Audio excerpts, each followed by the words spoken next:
ஆச்சி பாதாம் ட்ரிங்க். ஆச்சி பாதாம் ட்ரிங்க் ஒன்னு வாங்கினா ஒன்னு ஃப்ரீ. தமிழ் சினிமாவை புரட்டி போடும் அளவுக்கு படம் எடுக்க எனக்கு நீண்ட நாள் ஆசை என நடிகர் கமல்ஹாசன் தெரிவித்திருக்கிறார். இது குறித்த மேலும் விவரங்களை வழங்குவதற்காக நமது செய்தியாளர் மீனாட்சி சுந்தரம் இணைப்பில் உள்ளார். மீனாட்சி சுந்தரம், தக்லை திரைப்படத்தில் கன்னட மக்களிடம் சர்ச்சை ஏற்படுத்திய நிலையில் தமிழகத்தில் புரட்டி போடும் அளவுக்கு ஒரு படம் எடுக்க ஆசை என நடிகர் கமல்ஹாசன் தெரிவித்திருக்கிறார். எதனால் அவர் இப்படி குறிப்பிட்டிருக்கிறார்? இது தொடர்பான விவரங்கள் என்ன? வணக்கம். பத்திரிகையாளர் சந்திப்பு சென்னை நட்சத்திர ஹோட்டலில் இன்று நடைபெற்றது.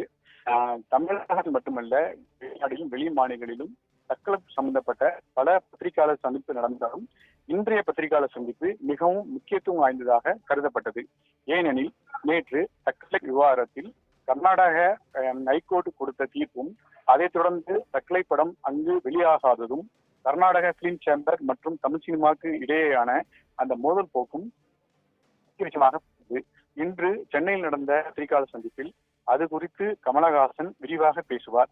குறிப்பாக ஏன் மனிதன் கேட்கவில்லை என்பது குறித்தும், கன்னட மொழி குறித்து என்ன பேசினேன் என்றும் விவகாரம் பேசுவார் என்றும் எதிர்பார்க்கப்பட்டது. அதனால் 100க்கும் அதிகமான மீடியாக்கள் தமிழகம் மட்டுமல்ல மற்ற மாநிலங்களிலிருந்தும் மற்ற மொழிகளிலிருந்தும் வந்து குவிந்தனர். ஆனால் நடந்த பத்திரிகையாளர் சந்திப்பில் கேள்வி பதில் என்ற செஷனே இல்லை. அது பற்றி கமலஹாசன் குறிப்பிடும் போது, நான் உயிரே தமிழே உறவே என்று குறிப்பிடுவேன். அதற்கான அர்த்தத்தை புரிந்து கொண்டேன்.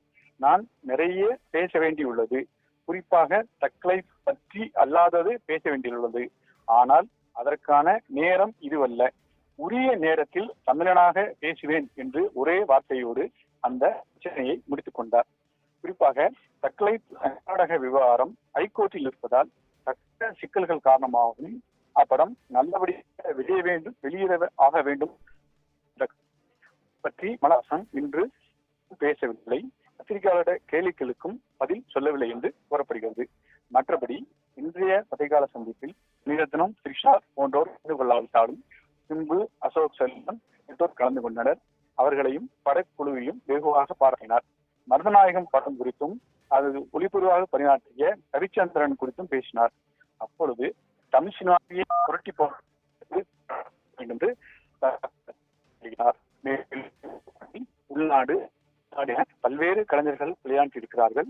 வெளிநாட்டு கலைஞர்கள் நம் கலைஞர்களை பாராட்டும் அளவாக வந்துள்ளது. அனைவருடைய கண்களையும் பேசினார். கமலஹாசன் இப்போதைய இந்த விவகாரம் குறித்தும் கன்னட குறித்தும் எதுவும் பேசாதது ஏவற்றை வெளிப்பதாகவே.